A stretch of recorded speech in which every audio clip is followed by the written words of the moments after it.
Bonjour. Du 15 au 25 novembre, c'était les Boréales de Normandie à Caen et ailleurs en Normandie, la 27e édition. Et le 18 novembre, c'était la fête nationale de la Lettonie. C'était donc toute une journée balte à Caen. On pouvait commencer par un déjeuner letton au café Mansell. Puis, c'était une lecture musicale à partir d'un texte de Sandra Kalniet, née dans un kolkhoz en Sibérie, de parents lettons déportés. Ils ont été déportés de 1941 à 1957. Le texte s'appelle « En escarpin dans les neiges de Sibérie ». C'est Émilie Chevrillon qui lisait, une comédienne qui a commencé près de Laurent Terzieff et est entrée en 2010 au Théâtre de la Huchette, où elle joue régulièrement la leçon de Ionesco. Ensuite, un écrivain letton, Yanis Ionevs, auteur de Métal, édité chez Gaïa, échangeait avec Céline Bayou, chargée de cours à l'INALCO et co-auteur d'un petit livre de sociologie, Les Lettons, édité aux ateliers Henri Dougier. Métal, paru en Lettonie en 2013, avait été un best-seller. Il y était question de la musique métal, du suicide de Kurt Cobain en 1994, quand, en Lettonie, rien n'était plus interdit, quand il n'y avait plus de bataille politique à mener, mais des batailles individuelles. Et le métal était une forme expressionniste de bataille. Céline Bayou a, elle, insisté sur la place importante de la musique dans ce pays, de la nature, des femmes aussi. La Lettonie a déjà eu une femme Premier ministre, une femme présidente de Parlement, une femme présidente de l'État. Enfin, dans une table ronde, Franck Lano interviewait 3 auteurs, 2 Estoniens, un Lituanien, qui nous parlaient de notre époque par des détours, à travers 3 genres différents. Le conte pour enfants, Le jour où j'ai appris à voler, édition Passage, d'Indrek Koff, traducteur et interprète par ailleurs, parlant un français fabuleux. Le conte pour enfants, donc disais-je. Le roman historique Sur la croisade, Le pèlerinage de Tiit Alexeïev aux éditions Intervalle. Alexeïev est un ancien diplomate. Enfin, le roman de SF dont nous avons un peu déjà parlé, Espace lointain, chez Agulot, de Jaroslav Melnik. Il faut savoir que Espace lointain est juste paru en poche avant le festival. Donc conte, roman historique, SF, 3 moyens de parler d'aujourd'hui. Le conte d'Indrek Koff met en avant la fraternité, Tiit Alexeïev nous plonge dans la guerre, et Espace lointain nous entraîne dans un système de dictature, dans une utopie épouvantable, une dystopie. Melnik, avant de l'écrire, n'avait lu ni Orwell, ni Huxley, ni Zamiatin. Il l'a fait depuis et Orwell est devenu son écrivain préféré. Rappelons le sujet, une société où on est aveugle. Un homme, Gabre, devient capable de voir. Il faut le soigner, disent les autorités. Jaroslav Melnik a lui-même une myopie très importante. Il dit lui-même que c'est peut-être un des points de départ de ce livre. L'autre point serait qu'il a vécu sous le régime soviétique quand il était jeune et que le régime soviétique est une société qui était une société aveugle. On ne disait pas dans cette société c'était dangereux. Le livre parle du monde de la vérité et du monde du mensonge, car les dirigeants de cette société aveugle, eux, sont des voyants. Les espaces lointains, titre du livre, sont, selon les dirigeants, des espaces qui n'existent pas. Gabre, maintenant qu'il voit, peut les voir. Et il peut voir leur beauté, et il peut voir la misère de ses compatriotes aveugles.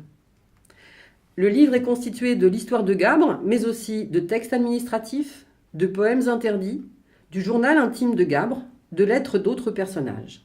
Et voilà un extrait où Gabre voit autour de lui la cité, les espaces lointains. Ça peut provoquer le rire, on peut voir ce qu'est le rire pour cette société, et ce que cela crée chez Gabre et sa fiancée. Curieusement, il ne s'évanouit pas. La peur n'était plus aussi forte que la première fois.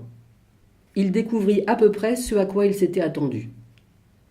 Une grotte artificielle dont les murs en béton armé étaient plongés dans le noir. Assis à des petites tables sans couleur, des épouvantails à moitié nus, que Gabre connaissait bien maintenant, fumaient, tête baissée, ou sirotaient des boissons organiques. Une partie de ces épouvantails se trémoussait dans un coin. Une sorte d'ondulation vacillante s'infiltrait par la porte ouverte, s'estompait au fur et à mesure et disparaissait complètement au fond de la pièce. Des silhouettes, telles des chimères, se tenaient debout, immobiles, ou se déplaçaient à peine visibles. Gabre se leva. L'espace proche n'existait plus. Il n'avait plus besoin de tendre l'oreille pour avancer, pour contourner les tables et leurs chimères. Il n'avait plus besoin d'écouter ce qui l'entourait. Gabre atteignit la porte d'entrée promptement et sans encombre. Là, il s'arrêta. Son voisin de table le suivait. Un détecteur de mouvement à la main, l'homme se figea à quelques mètres de Gabre. Il attendait. Il veillait à ne pas se retrouver dans l'espace proche de Gabre. Pourquoi le suivait-il? Pourquoi s'était-il arrêté? Qui était-il? La rue, une construction aride en béton armé, bourdonnait et tremblait, secouée par le passage des wagons magnétiques. À gauche, à travers les colonnes en fer qui soutenaient les niveaux supérieurs, Gabre distingua quelque chose. Son cœur s'emballa. Cela ressemblait au miracle flamboyant qu'il avait admiré au-dessus de l'étendue de petits vallonnements mousseux et mouvants. À nouveau, des sonorités étranges se formèrent dans sa poitrine. C'étaient des sons convulsifs, saccadés. Ils s'échappaient sans qu'on puisse les retenir. Les silhouettes blafardes qui vacillaient à ses côtés marquaient le pas, étonnées sans comprendre d'où venaient ces éclats de rire. Le niveau supérieur, ébranlé par des wagons magnétiques, semait des petites particules de son revêtement de ciment. Des armatures métalliques se dressaient tout autour. Extrait du Dictionnaire des archaïsmes.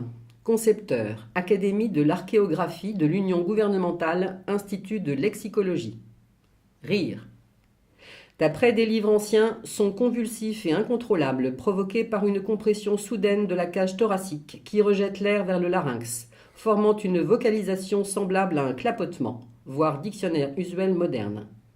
Le rire est considéré comme un résidu de nos origines animales. On rencontre encore ces vocalisations chez les personnes atteintes de certaines psychoses lorsqu'elles se trouvent en état de frénésie.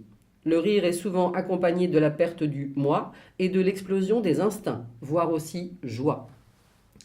Et maintenant que Gabre a retrouvé la vision, sa compagne, enfin la jeune femme qui l'aime, est très ennuyée et elle lui écrit. Extrait d'une lettre de Lioz. Gabre, je t'en supplie, il faut que l'on se parle encore une fois.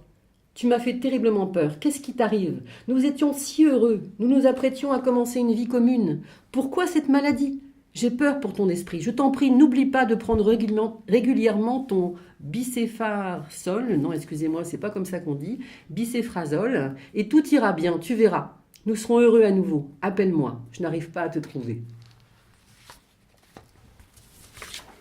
Voilà un beau roman d'aventure. Voilà une belle journée balte. Une des belles propositions de ces 27e Boréales de Normandie qui viennent de s'achever. Et voilà la musique, le DJ Monsta, qui était lui aussi au Boréal de Normandie, qui est un des DJ les plus expérimentés de Lettonie, qui a un nouveau challenge de mixer l'électro à la musique traditionnelle et qui a fondé le groupe ZEM, Z-E-M-E, lui au scratching et Laima Jansonic au cocle, instrument à cordes traditionnel. Au revoir.